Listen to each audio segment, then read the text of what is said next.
Give a short intro. Set up and we will start.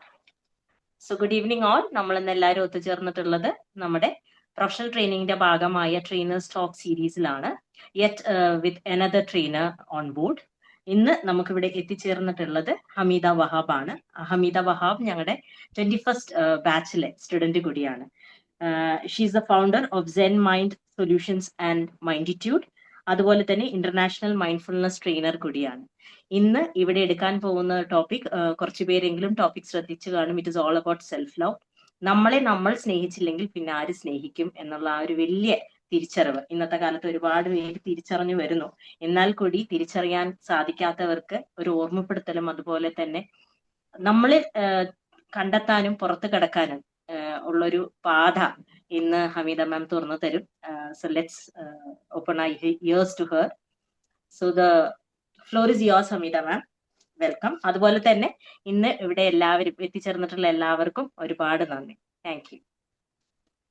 Thank you, Archana ma'am, for the wonderful introduction.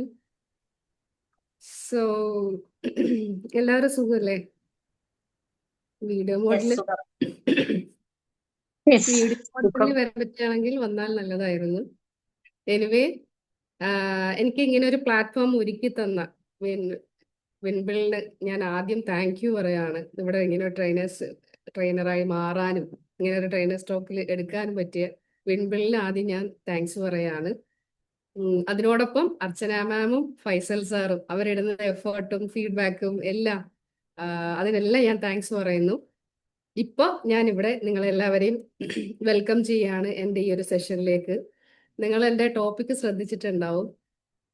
ഗുരു എന്ന് പറയുന്ന ഒരു സിനിമയെ base ചെയ്തിട്ടാണ് ഞാൻ ഇന്ന് സെഷൻ എടുക്കുന്നത്. ഓക്കെ, അപ്പോ എല്ലാവരും എങ്ങനെയുണ്ട്?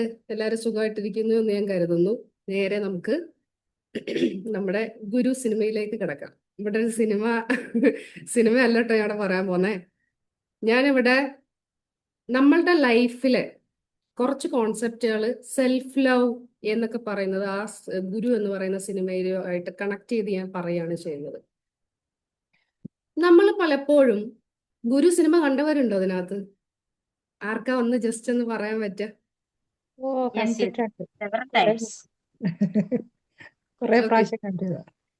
ഓക്കെ, ഒന്ന് ജസ്റ്റ് ഒന്ന് ഓടിച്ച് അതിനകത്ത് നിങ്ങളെ സ്ട്രൈക്ക് ചെയ്തിട്ടുള്ള ആ ഒരു കുറച്ച് ഭാഗം ഒന്ന് പറഞ്ഞു. ശരിക്കും പറഞ്ഞാൽ അതിൽ നമ്മളെ തന്നെ ഒരു തിരിച്ചറിവ്, നമ്മളുടെ കുറിച്ചൊരു തിരിച്ചറിവാണ് ആ മൂവി യഥാർത്ഥത്തിൽ. ലീലാമ്മപ്പഴവും കണ്ണു കാണാത്ത രാജ്യത്തിലേക്ക് വന്നുപെടുന്ന നമ്മുടെ ലാലേട്ടന്റെ കഥയും അത് ശരിക്കും പറഞ്ഞു കഴിഞ്ഞാൽ ആ ഒരു ഫാന്റസി സ്റ്റോറിയിലൂടെ നമ്മളെ നയിക്കുന്നത് നമ്മളിലേക്ക് തന്നെയാണ്. ഇറ്റ് ഈസ് ഓപ്പണിംഗ്, എന്താ പറയുക, ഒരു ഐ ഓപ്പണർ ആണ് ശരിക്കും പറഞ്ഞു കഴിഞ്ഞാൽ മൂവി. യെസ്, അതായത് കണ്ണു കാണാത്ത കുറെ ആൾക്കാര് അവര് വിചാരിക്കുകയാണ് ഇത് നോർമൽ ആണ് എന്ന്, അല്ലേ? അതായത് ഈ ഒരു സിറ്റുവേഷൻ, ബ്ലൈൻഡ് ആയിട്ടുള്ള സിറ്റുവേഷൻ വളരെ നോർമൽ ആയിട്ടുള്ള സിറ്റുവേഷൻ ആണ് എന്ന് കരുതുന്ന ആ ഒരു കഥയാണ് നമ്മളുടെ ലൈഫിലൂടെ നമ്മൾ കാണാൻ പോകുന്നത് ഇനി. അപ്പം ഈ ഒരു സെഷന്റെ എൻഡിൽ നിങ്ങൾക്ക് ഞാൻ ഇമോഷണൽ ബ്ലൈൻഡ്നെസ് എന്താണ് എന്നും നമ്മളുടെ റിയൽ ലൈഫിൽ നമ്മൾ അനുഭവിക്കുന്ന ഇമോഷണൽ ബ്ലൈൻഡ്നെസ് എന്താണ് എന്നും നമ്മൾ തന്നെ അൺകോൺഷ്യസ്ലി നമ്മൾ തന്നെ നമ്മളെ ലിമിറ്റ് ചെയ്യുന്ന കാര്യങ്ങൾ എന്തിലൊക്കെയാണ് എന്നും, അതുപോലെ തന്നെ സെൽഫ് ലവ് എന്താണ്, റിയൽ സെൽഫ് ലവ് എന്താണ്. നമ്മൾ ഒരുപാട് സെൽഫ് ലവ് കേട്ടിട്ടുണ്ട്, ബട്ട് റിയൽ സെൽഫ് ലവ് എന്ന് പറയുന്നത് എന്താണ് എന്നുമെല്ലാം ഞാൻ നിങ്ങളുടെ മുന്നിൽ ഈ ഒരു സെഷന്റെ എൻഡിൽ നിങ്ങൾക്ക് മനസ്സിലാകും. ഓക്കെ, സോ എന്താണ് ബ്ലൈൻഡ്നെസ്? നമ്മൾ മനസ്സിലാക്കിയിട്ടുള്ള ബ്ലൈൻഡ്നെസ് എന്താണ്? കണ്ണ് കാണാത്ത അവസ്ഥ, അല്ലേ? അപ്പൊ ഞാൻ ചോദിക്കാം, ഇമോഷണൽ ബ്ലൈൻഡ്നെസ് എന്താണ്? അപ്പോ ഇമോഷണലായി കാര്യങ്ങളെ കാണുമ്പോൾ യഥാർത്ഥ കാര്യങ്ങൾ കാണാതെ പോവുക. Yes, exactly. അതാണ് ആ ഒരു ഗുരു സിനിമയിൽ പോർട്രേറ്റ് ചെയ്യുന്നത്. അതായത് അവര് കംപ്ലീറ്റ്ലി ബ്ലൈൻഡ് ആണ്, അവര് മനസ്സിലാക്കുന്നില്ല ഞാൻ ബ്ലൈൻഡ് ആണ് എന്നുള്ളത്. ആ ഒരു അവയർനെസ് ആണ്, ലാക്ക് ഓഫ് അവയർനെസ്. അവിടെ കണ്ണില്ലാത്തതല്ല പ്രശ്നം, അവിടെ അവയർനെസ് ഇല്ലാത്തതാണ് പ്രശ്നം. അതായത് എനിക്ക് കണ്ണ് കാണുന്നില്ല എന്ന് മനസ്സിലായാലല്ലേ കണ്ണ് കാണാൻ വേണ്ടിയിട്ടുള്ള എന്തെങ്കിലും ചെയ്യാൻ പറ്റൂ. പക്ഷെ അവർക്കത് നോർമലായി, അവർക്കതൊരു പ്രശ്നമേ അല്ല. അപ്പം ഈ ഒരു സിറ്റുവേഷൻ നമ്മുടെ ലൈഫിലേക്ക് കൊണ്ടുവന്നാൽ എങ്ങനെയൊക്കെയാണ്?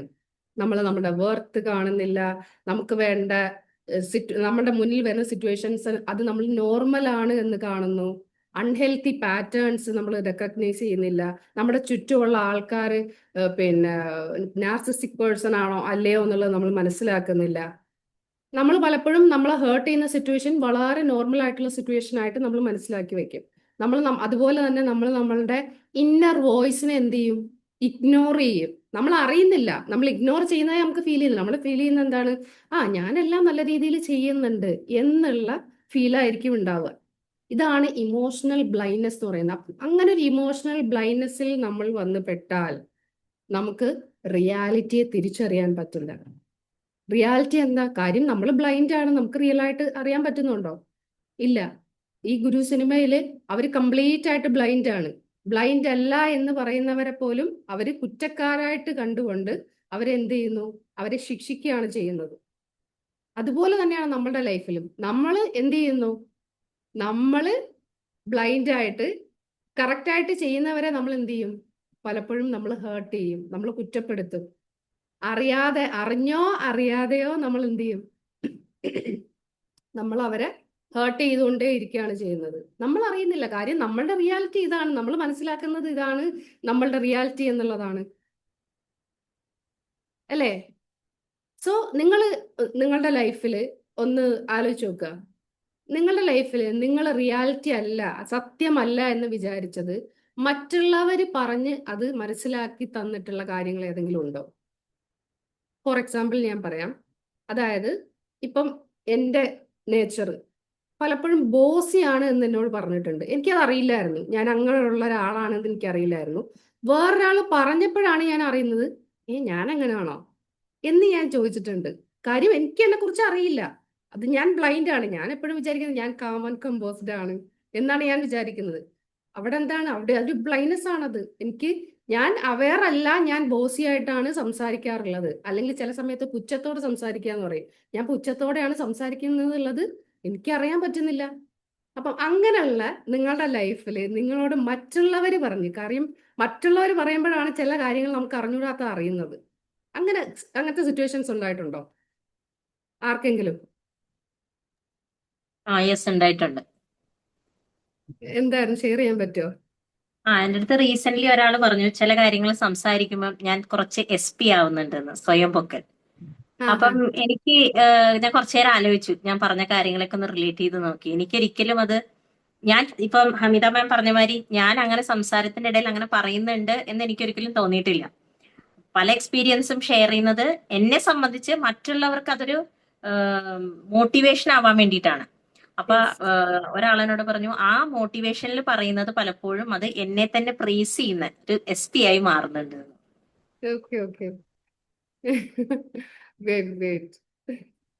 വേറെ ആർക്കെങ്കിലും ഷെയർ ചെയ്യാനുണ്ടോ?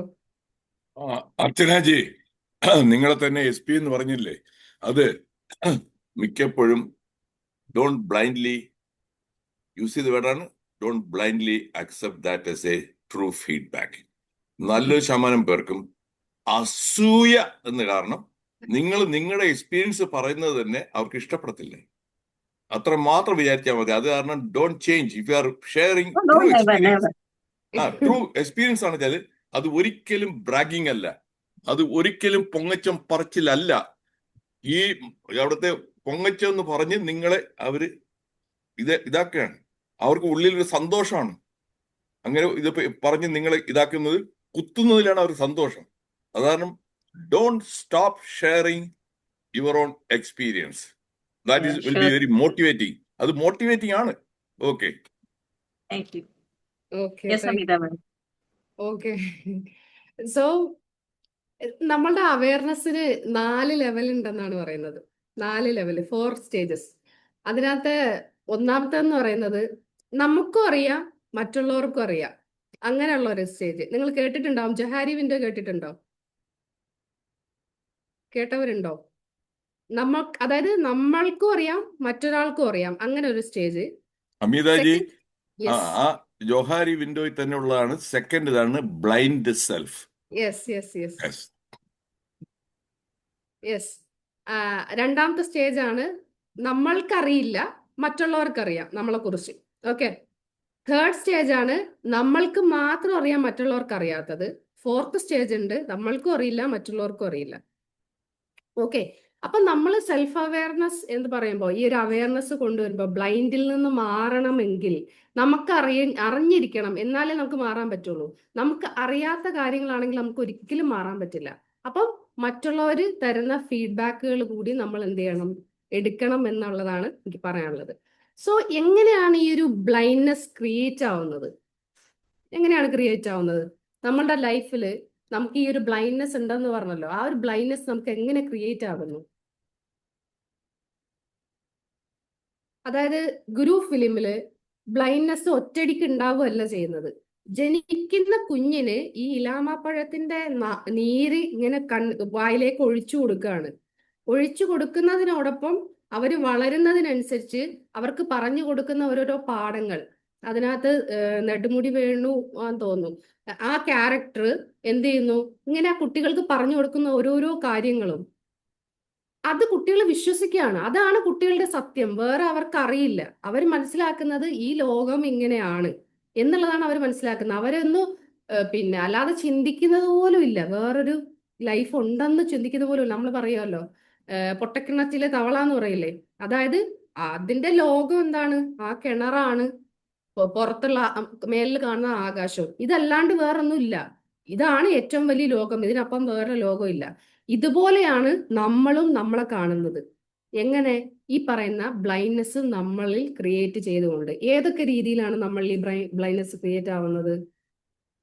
ഓവർ ടൈം ആണ്. അതായത് നമ്മൾ ജനിക്കുമ്പോ നമ്മളൊരു കുഞ്ഞു ബേബിയായി ജനിക്കുമ്പോൾ വളരെ പൂർണ്ണതയോട് കൂടിയാണ് ജനിക്കുന്നത് എന്നുള്ളതാണ്. അതായത് ഭയങ്കര കോൺഫിഡൻസ് ആയിരിക്കും, ഭയങ്കരമായിട്ട് കാര്യങ്ങൾ ചെയ്യാൻ പറ്റില്ലെങ്കിലും അത് ട്രൈ ചെയ്യും കുഞ്ഞുങ്ങളാവുമ്പോൾ. പക്ഷേ വളർന്ന് വളർന്ന് വളർന്ന് വരുമ്പോൾ എന്താകുന്നു? അതെല്ലാം ഇല്ലാതാകുന്നു. എങ്ങനെ? കണ്ടീഷനിങ്. എങ്ങനെയാ കണ്ടീഷൻ ചെയ്യുന്നത്? നീ അത് ചെയ്യാൻ പാടില്ല, നീ ഇങ്ങനെ അഡ്ജസ്റ്റ് ചെയ്യണം, ഇങ്ങനെയാണ് ലൈഫ്, പൈസ നമുക്ക് അങ്ങനെ ചെയ്യാൻ പറ്റില്ല, ഇങ്ങനെ ചെയ്യാൻ പറ്റില്ല.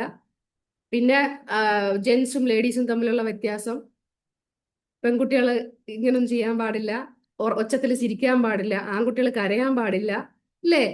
ഇങ്ങനത്തെ കണ്ടീഷനിങ് നിങ്ങൾക്ക് വന്നിട്ടുണ്ടോ ചെറുതിലേക്ക്? നമുക്ക് ഇങ്ങനെ കണ്ടിന്യൂസ് ആയിട്ട് കിട്ടിക്കൊണ്ടിരിക്കുന്നതാണ് ഈ കണ്ടീഷനിങ് എന്ന് പറയുന്നത്. ഇപ്പം എനിക്ക് സ്പേസ് എഞ്ചിനീയർ ആകാനായിരുന്നു ആഗ്രഹം. ആ സമയത്ത് ഞാനിങ്ങനെ വാപ്പയോട് പറഞ്ഞു എനിക്ക് എഞ്ചിനീയർ ആകണം എന്ന് പറഞ്ഞപ്പോൾ വാപ്പ പറഞ്ഞത്, മെക്കാനിക്കൽ എഞ്ചിനീയറിംഗിന് പോകണം എന്ന് പറഞ്ഞപ്പോൾ വാപ്പ പറഞ്ഞത് അത് പെൺകുട്ടികൾക്ക് പറ്റിയതല്ല, അത് ആൺകുട്ടികൾക്ക് പറ്റിയതാണ് എന്ന് പറഞ്ഞു. അപ്പം ഇങ്ങനെയുള്ള നമ്മുടെ മനസ്സിൽ നമ്മൾ ജനിക്കുന്നിടം മുതൽ നമ്മളിലേക്ക് ഇങ്ങനെ ഒരുപാട് കണ്ടീഷനിങ് ഇങ്ങനെ വന്നുകൊണ്ടേ ഇരിക്കുകയാണ്. അതുപോലെ തന്നെ നമ്മളിൽ വരുന്നതാണ് ഫിയർ എന്ന് പറയുന്ന ഒരു ഫാക്ടർ. റിജക്ഷൻ ഉണ്ടാകുമോ, തമ്മിൽ കോൺഫ്ലിക്റ്റ് ഉണ്ടാവുമോ പല പല കാര്യങ്ങളിൽ തമ്മിൽ, പിന്നെ ഒറ്റയ്ക്കായി പോകുമോ, ഇങ്ങനെയുള്ള പല പല ഫിയറുകൾ നമ്മളുടെ ലൈഫിൽ, അതായത് കുഞ്ഞായിരിക്കുമ്പോൾ മുതലുള്ള എക്സ്പീരിയൻസിൽ നിന്ന് നമ്മളുടെ ലൈഫിലേക്ക് വരും. പിന്നെ ഹാബിറ്റ്. ചില സാധനങ്ങൾ നമ്മൾ കണ്ടിന്യൂസ് ആയിട്ട് സഹിച്ച് ഏറ്റവും അവസാനം നമ്മളുടെ കംഫർട്ട് സോണായി മാറും. അത് ഈ നാർസിസ്റ്റിക് പേഴ്സണാലിറ്റിയിൽ പലപ്പോഴും സംഭവിക്കുന്നതാണ്. അതായത് ഓപ്പോസിറ്റിലുള്ള ആളെ സഹിച്ച് ഏറ്റവും അവസാനം ആ ഒരു റിലേഷൻഷിപ്പ് ആ രീതിയിലായി മാറുന്നു. അതൊരു കംഫർട്ട് സോണായി മാറുകയാണ് ചെയ്യുന്നത്. അതിൽ നിന്ന് വിട്ടുപോകാൻ അവർക്ക് ബുദ്ധിമുട്ടായിരിക്കും. കാര്യം അവിടെ വേറൊരു രീതിയിലുള്ള ഒരു ട്രോമാറ്റിക് അറ്റാച്ച്മെന്റ് അവിടെ ഉണ്ടായിട്ടുണ്ട്. ഓക്കെ, സോ ഈ പറയുന്ന ഇപ്പം ഞാൻ പറഞ്ഞല്ലോ, ഫിയർ, ഹാബിറ്റ്, പിന്നെ കണ്ടീഷനിങ്, ഈ 3 രീതിയിലാണ് നമ്മളിൽ എന്തുണ്ടാവുന്നത്? ഈ പറയുന്ന ബ്ലൈൻഡ്നെസ് ഉണ്ടായി മാറുന്നത്. കുട്ടികള് വളരെ ക്യൂരിയസ് ആണ് ഓരോ കാര്യത്തിലും. അവരിങ്ങനെ ഓരോരോ ക്വസ്റ്റ്യൻ ചോദിച്ചുകൊണ്ടിരിക്കും, അവർ എക്സ്പ്രസ് ചെയ്തുകൊണ്ടിരിക്കും, പിന്നെ അവരായി തന്നെ ഇരിക്കും. പക്ഷേ വളർന്നു വരുന്നതിനനുസരിച്ച് ഈ പറയുന്ന സാധനങ്ങൾ, ഈ പറയുന്ന കണ്ടീഷനിങ്, ഫിയർ, ഹാബിറ്റ്, ഇതെല്ലാം വന്നു കഴിയുമ്പോൾ ഈ കുട്ടികളുടെ റിയൽ നേച്ചർ ഇല്ലാതാകുന്നു. അവരുടെ ആ ക്യൂരിയസ് നേച്ചർ ഇല്ലാതാകുന്നു. പോലും ഇല്ല, റിയലൈസ് പോലും ഇല്ലാതെയാണ് ഇത് മാറി മറിയുന്നത്. കുട്ടികൾ ഇങ്ങനെ ചോദിച്ചുകൊണ്ടിരിക്കൂലേ, കുറച്ച് നാൾ കഴിയുമ്പോൾ അവരാ ചോദ്യം നിർത്തും. കാര്യം നമ്മളുടെ റെസ്പോൺസ് ആ രീതിയിലായിരിക്കും. വളർത്തുന്ന അമ്മമാരുടെ ആവട്ടെ, അച്ഛന്മാരുടെ ആവട്ടെ, ടീച്ചേഴ്സിൻ്റെതാവട്ടെ, അതുപോലെ തന്നെ അവര് ഇമോഷൻസിനെ എക്സ്പ്രസ് ചെയ്യുന്നതാണെങ്കിലും എന്താണ്, അവർ എക്സ്പ്രസ് ചെയ്യുന്ന ആദ്യമൊക്കെ കരയെ ഇതാക്കൊക്കെ ചെയ്യും. അപ്പൊ നമ്മളെ കുറ്റപ്പെടുത്തും. അപ്പൊ അവർ പതുക്കെ പതുക്കെ പതുക്കെ അവരെ ഇമോഷൻ എക്സ്പ്രസ് ചെയ്യുന്നത് നിർത്തും. അവർ ഓരോ സ്കൂളിലത്തേക്ക് ഇൻസിഡന്റുകളൊക്കെ വന്ന് പറയും. അപ്പം ചിലപ്പോൾ നമ്മൾ കുറ്റപ്പെടുത്തുന്ന രീതിയിലാണ് സംസാരിക്കുന്നതെങ്കിൽ അവർ പതുക്കെ പതുക്കെ അത് ഷെയർ ചെയ്യുന്നത് കുറയ്ക്കും. ഇല്ലേ? അതായത് ഞാനായിരിക്കുന്നത് പലപ്പോഴും നമ്മളുടെ പല പല ഈ ലൈഫിന്റെ ഓരോ ഇവല്യൂഷനിലും അത് ഇല്ലാതായി മാറുന്നു. അങ്ങനെ നമ്മൾ എന്താവുന്നു, നമ്മളിൽ പലപ്പോഴും നമ്മളെ സെൽഫ് ലവ് എന്ന് പറയുന്ന സംഭവം നമ്മളിൽ നിന്ന് പോയി പോകുന്നു. അപ്പൊ നമുക്ക് നോക്കാം എന്താണ് സെൽഫ് ലവ് എന്ന് പറയുന്നത്. എന്താണ് സെൽഫ് ലവ്? ആരാ പറയാ? ആരുമില്ല. സെൽഫ് ലവ് എന്ന് വെച്ചാൽ എന്താ? Real self love. Self love എന്ന് പറഞ്ഞു കഴിഞ്ഞാൽ ഞാനും എക്സിസ്റ്റ് ചെയ്യുന്നുണ്ട്, എനിക്കും ഒരു ഇമ്പോർട്ടൻസ് ഉണ്ട് എന്നുള്ളത് നമ്മൾ ആദ്യം മനസ്സിലാക്കണം. Yes yes. പലപ്പോഴും ആളുകൾ പറയുന്നത് മറ്റുള്ളവരെ കെയർ ചെയ്യുക, മറ്റുള്ളവർക്ക് വേണ്ടി എല്ലാം ചെയ്യുക, ചെയ്യാതിരിക്കുക എന്നുള്ളതല്ല സെൽഫ് ലവ്. നമ്മൾ ബാക്കി എന്തൊക്കെ ഡ്യൂട്ടീസ് ചെയ്യുന്നുണ്ടെങ്കിലും അതിലെല്ലാത്തിലും ഒരു പ്രയോറിറ്റി എന്ന് പറയുന്നത് നമ്മൾ നമുക്ക് കൊടുക്കണം. അത് ദാറ്റ് ഇസ് നോട്ട് സെൽഫിഷ്നെസ്. അതാണ് simply speaking. Self love is important. കാരണം നമ്മളുടെ ഫ്യൂവൽ ഉണ്ടെങ്കിലല്ലേ നമുക്ക് മറ്റുള്ളവർക്ക് കൊടുക്കാൻ പറ്റൂ. Yes, exactly. നമ്മൾ പലപ്പോഴും മിസ്അണ്ടർസ്റ്റുഡ് ചെയ്തിട്ടുണ്ട്. സെൽഫ് ലവ് എന്ന് പറഞ്ഞാല് നമ്മൾ നമ്മുടെ കാര്യങ്ങൾ മാത്രം നോക്കിയിരിക്കുന്നതാണ്. അതല്ല, നമ്മുടെ കാര്യങ്ങൾ മാത്രം നോക്കി നമ്മളിലേക്ക് ഒതുങ്ങിയിരിക്കുന്നതല്ല സെൽഫ് ലവ് എന്ന് പറയുന്നത്. നമ്മളെ കുറിച്ച് അവെയറായി, ഞാൻ എന്താണ്, ഞാൻ എങ്ങനെയാണ്, എൻ്റെ ഇമോഷൻസ് എന്തൊക്കെയാണ്, എൻ്റെ പോസിറ്റീവ്സ് നെഗറ്റീവ്സ്, എൻ്റെ സ്ട്രെങ്ത് വീക്ക്നെസ്, ഇതൊക്കെ നമ്മൾ കണ്ടുപിടിച്ച് നമുക്ക് നന്നാക്കേണ്ടടുത്ത് നന്നാക്കാനും ചീത്തയായിട്ടുള്ളത് ഒഴിവാക്കാനും നമുക്ക് പറ്റണം. ഓക്കെ, അതാണ് റിയൽ സെൽഫ് ലവ് എന്ന് പറയുന്നത്. അതായത് നമ്മളിൽ ഒരുപാട് നമുക്ക് പോസിറ്റീവായിട്ടുള്ള അല്ലാത്ത ഇപ്പൊ സെൽഫ് ഡൗട്ട്, നമ്മൾ തന്നെ സ്വയം നമ്മളെ ക്രിട്ടിസൈസ് ചെയ്യുക, ഇങ്ങനെയുള്ള ഒരുപാട് കാര്യങ്ങൾ നമുക്ക് സ്വന്തമായിട്ടുണ്ടാവും. അതിനെ നമ്മൾ അക്സെപ്റ്റ് ചെയ്യുക. അതായത് എനിക്ക് സെൽഫ് ഡൗട്ട് ഉണ്ട്, ഞാൻ അപ്പോൾ അതിനെ മാറ്റണം. അതായത് എൻ്റെ നെഗറ്റിവിറ്റീസ്, ഇംപെർഫെക്ഷൻസിനെ മനസ്സിലാക്കി അതിനെ മാറ്റിയെടുക്കുക എന്നുള്ളതാണ്.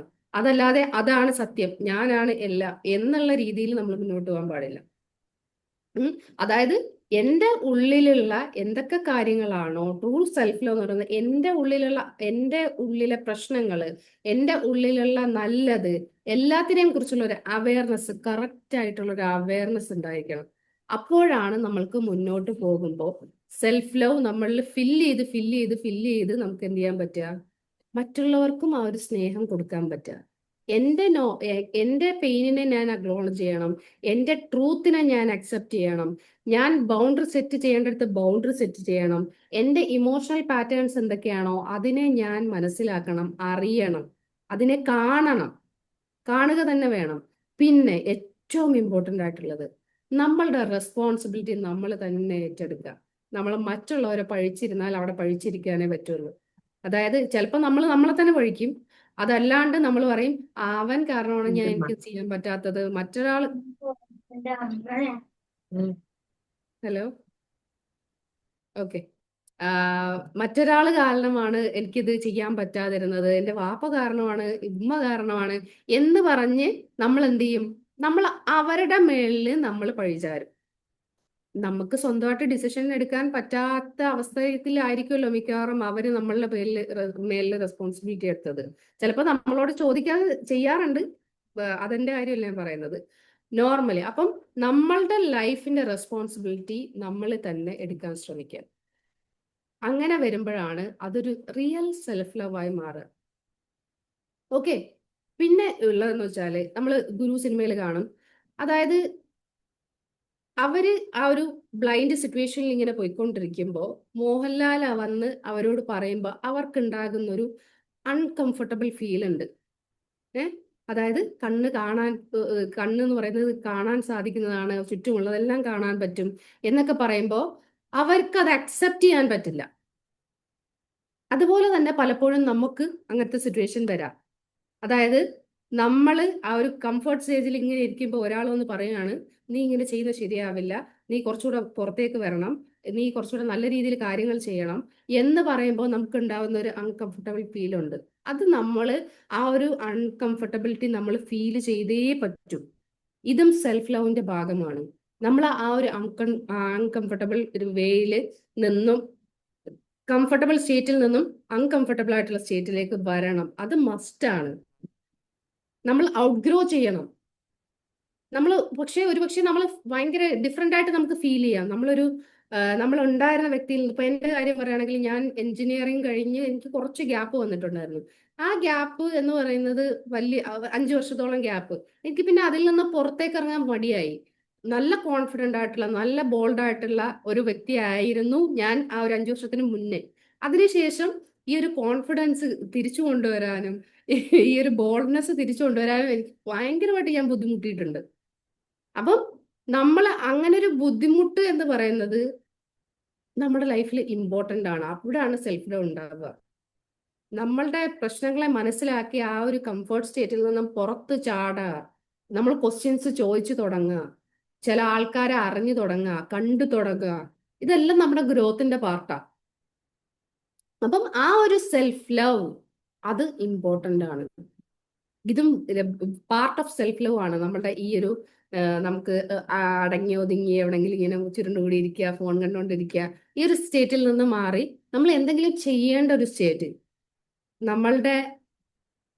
നമുക്ക് വേണമെങ്കിൽ പറയാം എനിക്കിപ്പോ ഇതാണ് നല്ലതെന്ന് പറയാം, പക്ഷെ നമ്മൾ അത് മടി കൊണ്ടാണത് പറയുന്നത്. നമ്മൾ ബ്ലൈൻഡ് ആയിരിക്കുന്നത് കൊണ്ടാണ് നമ്മളത് പറയുന്നത്. ശരിക്കും നമ്മുടെ ലൈഫിന്റെ പർപ്പസ് എന്താണ് എന്ന് നമ്മളോട് ഒന്ന് ഇരുന്ന് നമ്മളൊന്ന് ആലോചിച്ച് നോക്കിയാൽ നമുക്ക് ആ മടിയെല്ലാം മാറി പുറത്തേക്ക് വരാൻ പറ്റും. പലപ്പോഴും ആ ഒരു ചോദ്യം ചോദിക്കുന്ന ആ ഒരു സ്റ്റേറ്റ് ഉണ്ടല്ലോ, അതാണ് ആ ഒരു അൺകംഫർട്ടബിൾ സ്റ്റേറ്റ് എന്ന് പറയുന്നത്. സോ ഗ്രോത്ത് എന്ന് പറയുന്നത് സെൽഫ് ലവിന്റെ പാർട്ടാണ്. അപ്പം ഈ പറയുന്ന ബ്ലൈൻഡ്നെസ്സിൽ നിന്നും ഈ പറയുന്ന അവയർനെസ്സിലേക്കുള്ള ട്രാൻസ്ഫോർമേഷൻ അത് വളരെ ഇമ്പോർട്ടൻ്റ് ആണ്. അതൊരു ഒറ്റ ദിവസത്തിൽ നടക്കൂല. ചിലർക്കുണ്ടാവും അവർ ആ സ്റ്റേറ്റിൽ നിന്ന്, അതായത് ഈ ബ്ലൈൻഡ് സ്റ്റേറ്റിൽ നിന്ന് പുറത്തേക്ക് വന്ന ഉടനെ എല്ലാ കാര്യങ്ങളും കറക്റ്റായിട്ട് നടക്കണം. നടക്കുവോ? എന്താ തോന്നുന്നത് നിങ്ങൾക്ക് ആർക്കെങ്കിലും അങ്ങനെ ഒരു സിറ്റുവേഷൻ ഉണ്ടായിട്ടുണ്ടോ? പെട്ടെന്ന് എല്ലാം റെഡി ആയിട്ടുള്ള സിറ്റുവേഷൻ ലൈഫിൽ വന്നിട്ടുണ്ടോ? വന്നിട്ടുണ്ടാവില്ല. എപ്പോഴും നമ്മൾ ആ ഒരു ട്രാൻസ്ഫോർമേഷൻ നടക്കുമ്പോൾ ഒരുപാട് കാലം എടുക്കും, ഒരുപാട് നാളുകൾ എടുക്കും. ഒറ്റ ദിവസം കൊണ്ട് ഒന്നും സംഭവിക്കില്ല. പക്ഷേ ഒരൊറ്റ ഡിസിഷൻ മതി. ഒറ്റ ദിവസം കൊണ്ട് സംഭവിക്കില്ലെങ്കിലും ഒരു ഡിസിഷൻ മതി. ഒറ്റ ഡിസിഷൻ, ഞാൻ എന്നെ വേണ്ട രീതിയിൽ കാണുന്നു എന്നുള്ളത്. ഞാൻ എൻ്റെ അൺകംഫർട്ടബിൾ ട്രൂത്തിനെ അക്സെപ്റ്റ് ചെയ്യുന്നു, ഞാൻ അതിനെ തിരിച്ചറിയുന്നു. ഞാൻ റെസ്പോൺസിബിലിറ്റി എടുക്കേണ്ട സമയത്ത് ഞാൻ റെസ്പോൺസിബിലിറ്റി എടുക്കുന്നു, മറ്റുള്ളവരെ ബ്ലെയിം ചെയ്യാതെ, എന്നെ ബ്ലെയിം ചെയ്യാതെ. ഞാൻ എൻ്റെ ഇന്നർ വോയിസിനെ കേൾക്കുന്നു. ഈ രീതിയിലെല്ലാം നമുക്ക് എന്ത് ചെയ്യാം? നമ്മളെ ആ ഒരു ബ്ലൈൻഡ്നെസ്സിൽ നിന്ന് നമുക്ക് എന്ത് ചെയ്യാൻ പറ്റും? നമ്മളെ സെൽഫ് ലവിലേക്ക്, ആ ഒരു അവയർനെസ്സിലേക്ക് കൊണ്ടുവരാൻ പറ്റും. നമുക്ക് ശരിയായിട്ടുള്ളത് നമ്മൾ മനസ്സിലാക്കി, അത് നമുക്ക് ഒരുപക്ഷെ ഈസി ആയിരിക്കില്ല, ഒരിക്കലും ഈസി ആയിരിക്കില്ല. വെറുതെ ഇരിക്കുന്നതും പണിയെടുക്കുന്നതും തമ്മിൽ നല്ല ഡിഫറൻസ് ഉണ്ടല്ലോ. വെറുതെ ഇരിക്കുന്ന ഒരു സന്തോഷം സുഖവും എന്തായാലും പണിയെടുക്കുമ്പോൾ കിട്ടൂല. പക്ഷെ ആ പണിയെടുക്കുമ്പോൾ അവസാനം കിട്ടുന്ന ഒരു സാറ്റിസ്ഫാക്ഷൻ ഉണ്ട്, അതൊരിക്കലും വെറുതെ ഇരിക്കുമ്പോഴും കിട്ടൂല, ഇല്ലേ? അപ്പം നമ്മൾ ആ ബ്ലൈൻഡ്നെസ്സിൽ നിന്ന് നമ്മളുടെ ട്രൂത്തിലേക്ക് തിരിച്ചു വരുന്ന ആ ഒരു ട്രാൻസ്ഫോർമേഷൻ അത് വളരെ ഇമ്പോർട്ടൻ്റ് ആണ്.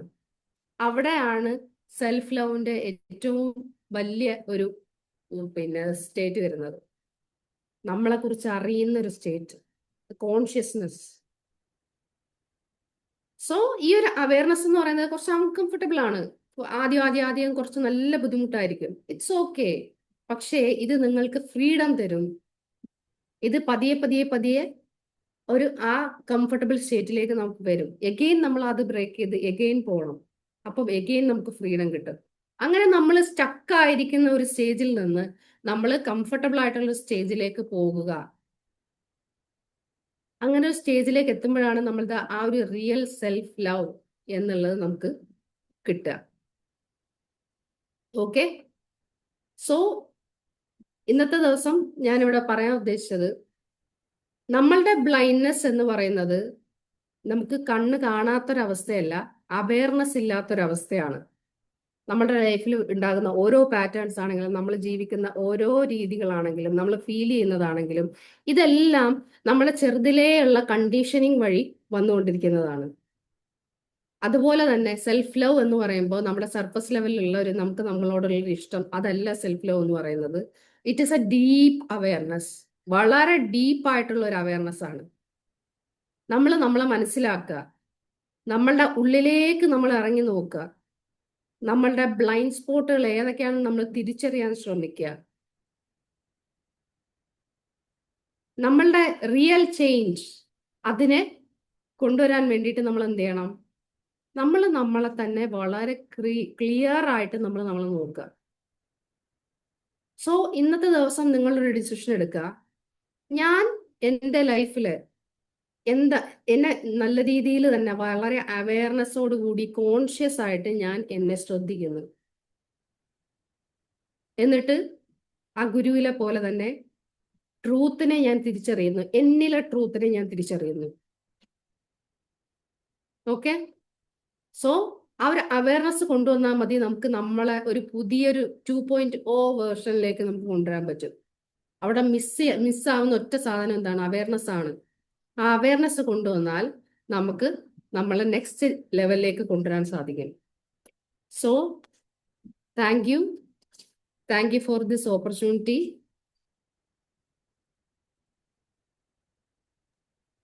Thank you Hameeda ma'am. Thank you. വളരെ എന്താ പറയുന്നത്, നമ്മളെല്ലാം ഇപ്പൊ ചുറ്റും കേൾക്കുന്ന ഒരു വിഷയമാണെങ്കിൽ പോലും അത് വളരെ നല്ല ഇൻട്രസ്റ്റിംഗ് ആയി ആ ഒരു ഗുരു മൂവിയിലൂടെ നമ്മളിലേക്ക് എത്തിച്ചു. അപ്പൊ ഈ ഒരു സെഷനെ കുറിച്ച് എന്തെങ്കിലും ആഡ് ഓൺ ചെയ്യാനോ അല്ലെങ്കിൽ ഫീഡ്ബാക്ക് കൊടുക്കാനോ ഉണ്ടെങ്കിൽ all are welcome. Okay Hameeda ji, Yes. ഞാൻ എപ്പോഴും എൻ്റെ ബ്ലൈൻഡ് സെൽഫ് കുറയ്ക്കാനായിട്ട് ഞാൻ എപ്പോഴും ഫീഡ്ബാക്ക് ചോദിക്കുന്നവനാണ്. പക്ഷേ ഞാൻ യൂസ് ചെയ്ത് വാക്കുന്നതാണ്, പക്ഷേ അർച്ചനാജിക്കും കൂടിയുള്ളതാണ് മെസ്സേജ്. ബാക്കിയൊരു പറയുന്നതിനെ ഞാൻ കേൾക്കും, ആർഗ്യൂ ചെയ്യാൻ പോകത്തില്ല ഇമ്മീഡിയറ്റ് ആയിട്ട്. എന്നിട്ട് ഞാൻ അതിനെ കുറച്ചുകൂടെ ക്ലാരിഫൈ ചെയ്യാനായിട്ട് കുറേ ചോദ്യങ്ങൾ ചോദിക്കാം അങ്ങോട്ട്.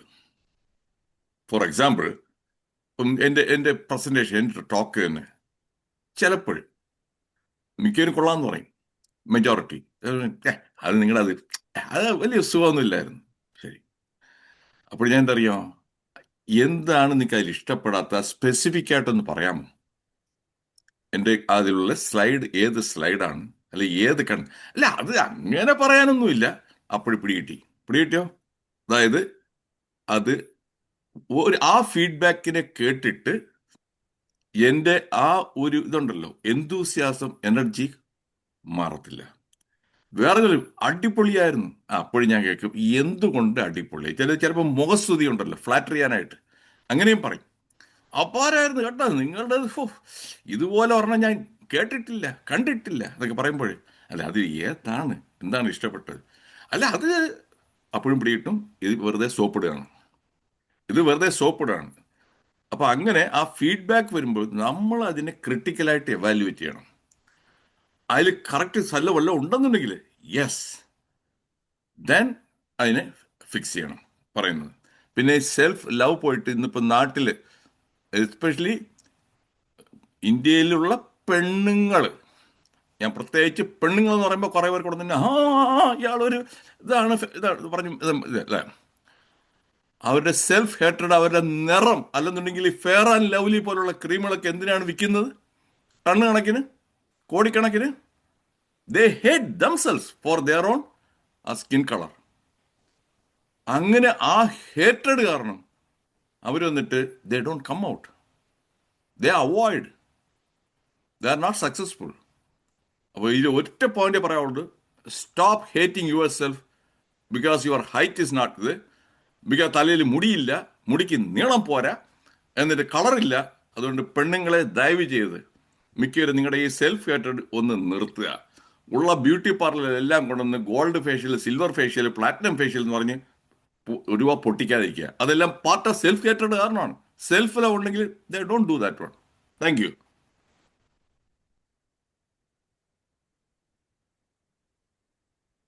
യെസ്, വേറെ ആർക്കെങ്കിലും എന്തെങ്കിലും പറയാനുണ്ടോ? അല്ലെങ്കിൽ നമുക്ക് വൈൻഡപ്പിലേക്ക് പോവാം.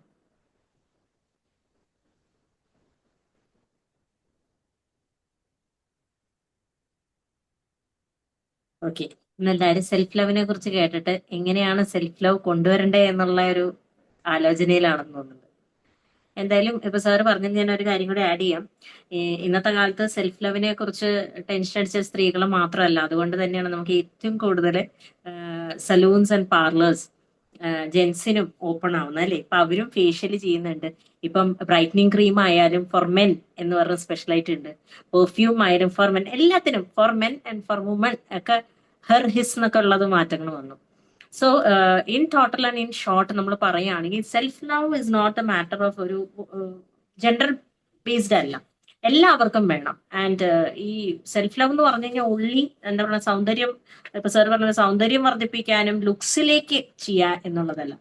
നിങ്ങൾ എന്താണോ എങ്ങനെയാണോ അതിനെ നിങ്ങൾ ആക്സെപ്റ്റ് ചെയ്യാനും നിങ്ങൾ നിങ്ങളെ തന്നെ പ്രയോറിറ്റൈസ് ചെയ്യാനും വേണ്ടി ശ്രമിക്കുക എന്നുള്ളത് മാത്രമേ ഉള്ളൂ. ഇപ്പൊ ജോലിക്ക് പോയത് കൊണ്ട് നിങ്ങൾക്ക് മറ്റുള്ള കാര്യങ്ങൾ ചെയ്യാൻ പറ്റില്ല നിങ്ങൾ ആരെങ്കിലും വിശ്വസിപ്പിക്കുകയാണെങ്കിൽ അങ്ങനെയല്ല എന്നുള്ളത് കാണിച്ചു കൊടുക്കുക എന്നുള്ളതാണ് അല്ലെ. നമുക്ക് എന്താണ് പ്രയോറിറ്റി? നമുക്ക് ജോലി ചെയ്യണതാണോ താല്പര്യം, നമുക്ക് പാടുന്നതാണോ താല്പര്യം, എന്തും നമുക്ക് ഇഷ്ടമുള്ള എന്ത് കാര്യത്തിലേക്കും നമ്മൾ നട്ട് നനച്ച് വെള്ളം ഒഴിക്കുക എന്നുള്ളതാണ്. മറ്റൊരാളെ വെയിറ്റ് ചെയ്ത് നിൽക്കാതിരിക്കുക. പിന്നെ നേരത്തെ മാം പറഞ്ഞതുപോലെ സെൽഫ് ലവ് എന്ന് പറയുമ്പോൾ എല്ലാവരും തെറ്റിദ്ധരിപ്പിക്കും അല്ലെ.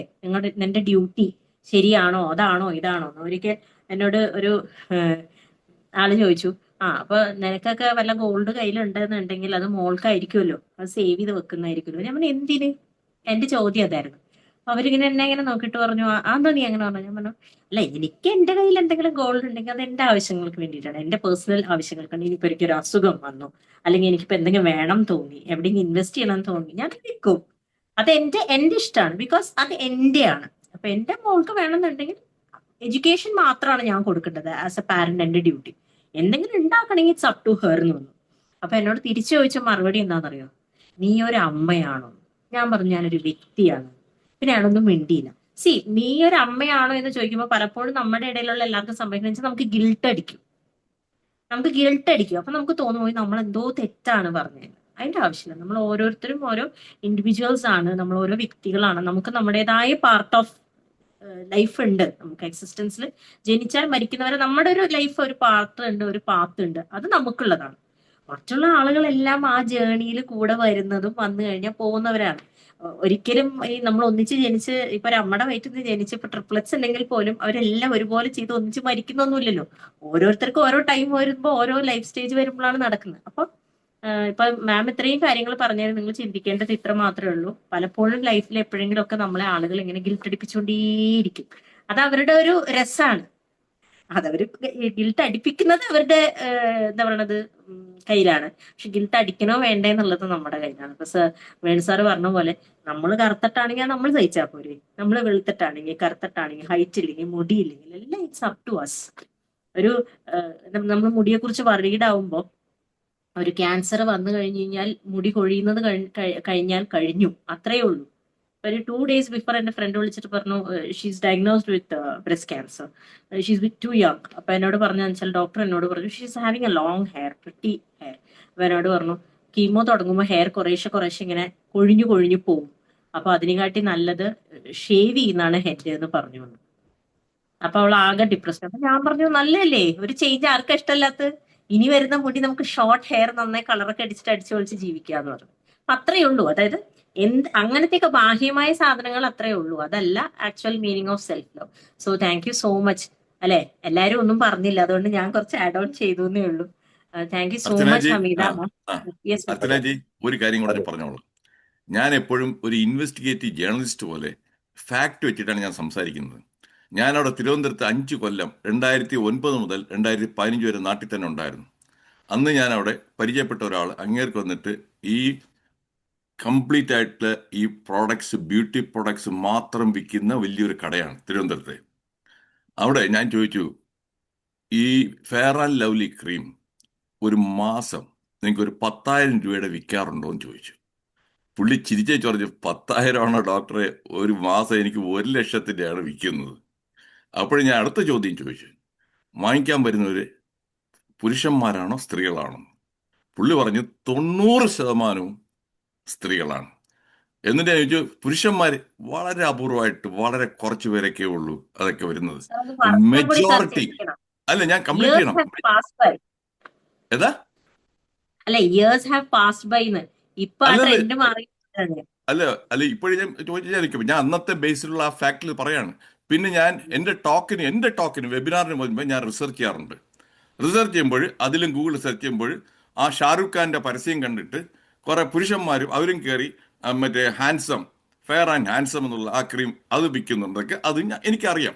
പക്ഷേ ഓവറോൾ ഇതിൻ്റെ എല്ലാം പോകുന്നത് അവിടെ, ഞാൻ തിരുവനന്തപുരത്ത് തന്നെ അന്ന് തന്നെ പോയപ്പോൾ ഒരു പർട്ടിക്കുലർ ഒരു 5 കിലോമീറ്ററിനകത്ത് ഒരു 10-20 ബ്യൂട്ടി പാർലർ ഉണ്ടെങ്കിൽ ലേഡീസ് ആൻഡ് കിഡ്സ് പുരുഷന്മാരായിട്ടുള്ള ആ കൂടി ഒന്നോ മരുന്നിന് മാത്രമേ ഉള്ളൂ. അപ്പൊ അതാണ് ഞാൻ പറഞ്ഞത്, അതിന്റെ ബേസിലാണ് ഞാൻ പറയുന്നത്. സോ ഞാൻ അങ്ങനെ ഇത് അടച്ച് ഇല്ലാത്തതല്ല, പക്ഷേ മെജോറിറ്റി, അപ്പൊ ആ മെജോറിറ്റിയാണ് ഞാൻ അഡ്രസ് ചെയ്യുന്നത്. അത്രയേ ഉള്ളൂ. Thanks. Thank you sir. Hello അപ്പൊ മാഡം, ഇത്രയും നല്ലൊരു, നിർത്താൻ പോകണോ? അല്ല സാറിന് പറയാനുണ്ടെങ്കിൽ പറഞ്ഞോളൂ. ആരും ഒന്നും പറയാനില്ലാത്തത് കൊണ്ട് ഞാൻ വൈൻഡ് അപ്പ് ചെയ്യാന്ന് വിചാരിച്ചതാണ്. നേരത്തെ നിർത്തുകയാണല്ലോ, എങ്കിലും എനിക്കിനകത്ത് 2 വർത്താനം പറയാനുണ്ട്. എന്തായാലും ആദ്യമായിട്ടൊരു കൺഗ്രാജുലേഷൻ പ്രസന്റർക്ക്, ഗുഡ് പ്രസന്റേഷൻ. പിന്നെ പറയാനുള്ള കാര്യങ്ങളൊക്കെ വ്യക്തമായിട്ട് പറഞ്ഞു. അതിനകത്ത് എന്ന് പറയുന്നത്, അതായത് ഈ ഒരു ആദ്യം കൊടുത്തൊരു ഇൻട്രോ മീൻസ് കഴിഞ്ഞ ദിവസമായിട്ടൊരു വോയിസ് ഇട്ടിരുന്നു. ആ വോയിസിൽ നിന്ന് അതിനകത്ത് പരാമർശിക്കപ്പെട്ട കാര്യങ്ങളൊന്നും ഇതിനകത്തേക്ക് കൊണ്ടുവരാൻ പറ്റിയില്ല എന്നാണ് എനിക്ക് തോന്നുന്നത്. വളരെ ഷോർട്ട് ടൈം ആയിരുന്നു. I think it is less than 20 മിനിറ്റ്സേ പ്രസൻറ്റ് ചെയ്തുള്ളൂ. 1 അവറിൻ്റെ പ്രോഗ്രാമാണ്. അതൊരു കുറവാണ്. അതിന് പിന്നെ ആശയങ്ങൾ, ഇപ്പോൾ ഗുരു സിനിമ എന്ന് പറയുന്നത് സെൽഫ് ലവുമായിട്ട് എങ്ങനെയാണ് കണക്ട് ചെയ്തതെന്ന് എനിക്ക് മനസ്സിലായില്ല. അത് കണക്ട് ചെയ്യാൻ പറ്റുമെന്ന് ചോദിച്ചു കഴിഞ്ഞാൽ ഇല്ല എന്നുള്ള അഭിപ്രായക്കാരനാണ് ഞാൻ. കാരണം സെൽഫ് ലവ് എന്ന് പറയുന്നത് മാഡം ഇപ്പോൾ പറഞ്ഞത് തമ്മിലൊരു ചെറിയൊരു ഡിഫറൻസ് ഉണ്ടായതാണ്. അതായത് സെൽഫ് റെസ്പെക്റ്റ് അല്ലെങ്കിൽ സെൽഫ് ഇൻ്റലിജൻസ്, ഈ പറഞ്ഞ കാര്യങ്ങൾ തമ്മിൽ എവിടെയോ ഒരു ചെറിയൊരു വ്യത്യാസമുള്ളതായിട്ട് മാഡം മനസ്സിലാക്കി വെച്ചിട്ടുണ്ട് എന്ന് എനിക്ക് തോന്നണം. ഈ പറയുന്ന സെൽഫ് ലവിനാണ് ഉദ്ദേശം എന്നുണ്ടെങ്കിൽ അതെന്ന് പറയുന്നത് പ്രകൃതി തന്നെ നമ്മുടെ പുറത്ത് ഫിറ്റ് ചെയ്ത് വെച്ചേക്കുന്ന സാധനമാണ്. അത് എന്തിനു വേണ്ടിയെന്ന് വെച്ച് കഴിഞ്ഞാൽ നിലനിൽപ്പിന് വേണ്ടി തന്നെയാണ്. അതാണ് അതിൻ്റെ ഫിലോസഫി. അത് പോട്ടെ, അതിപ്പം ഈ ബാക്കി കാര്യങ്ങൾ പോട്ടെ. ഞാനിപ്പോൾ പ്രസൻറ്റേഷനെ കുറിച്ച് മാത്രമേ പറയുന്നുള്ളൂ. ആ പ്രസൻറ്റേഷനിൽ കണ്ടന്റ് കുറവായിരുന്നു എന്നുള്ളതേ ഉള്ളൂ. അതുപോലെ തന്നെ നമ്മുടെ എപ്പോഴും ശ്രദ്ധിക്കേണ്ട കാര്യം, നമ്മുടെ പറയുന്ന കാര്യങ്ങളെ എന്ന് പറയുന്നത് നമുക്ക് അതിനകത്ത് സമർത്ഥിക്കാൻ പറ്റണം. ആ സമർത്ഥിക്കാൻ മാഡത്തിന് പറ്റിയോ എന്നുള്ള കാര്യത്തിൽ എനിക്ക് അഭിപ്രായ വ്യത്യാസമുണ്ട്. എങ്കിലും as A presenter or A trainer, you are 100% okay. Your language is very good. Your presentation is very good. Body language is good. Everything is, other things are good. പിന്നെ ഈ പറയുന്ന കണ്ടന്റിൽ അഭിപ്രായ വ്യത്യാസങ്ങൾ എല്ലാവർക്കും കാണുമല്ലോ, അത്ര മാത്രമേ ഉള്ളൂ. ഇതെല്ലാം കീപ് ഗോയിങ്. Thank you. നമ്മുടെ KS നായരാണോ ഈ മോട്ടറോളയിൽ നിൽക്കുന്നത്? ഈ മോട്ടറോള ഇപ്പോൾ സംസാരിച്ച അദ്ദേഹം മിസ്റ്റർ KS നായരാണോ? അതെ അതെ അതെ. അതെ. ഓക്കെ. ഓക്കെ, അപ്പൊ ഇത്രയും നേരം നല്ലൊരു ടോപ്പിക് നമുക്ക് വേണ്ടി അവതരിപ്പിച്ച ഹമീദ മാമിന് ഒരുപാട് നന്ദി. അതുപോലെ തന്നെ ഇന്ന് നമ്മുടെ ട്രെയിനറിന്റെ ഒപ്പം ഈ വിഷയത്തിൽ ഇത്രയും നേരം കേൾക്കാനിരുന്ന എല്ലാവർക്കും ഒരുപാട് നന്ദിയുണ്ട്. മറ്റൊരു ട്രെയിനറുമായി നമുക്ക് വെള്ളിയാഴ്ച വീണ്ടും കണ്ടുമുട്ടാം. Thank you so much and good night. Thank you. Good night.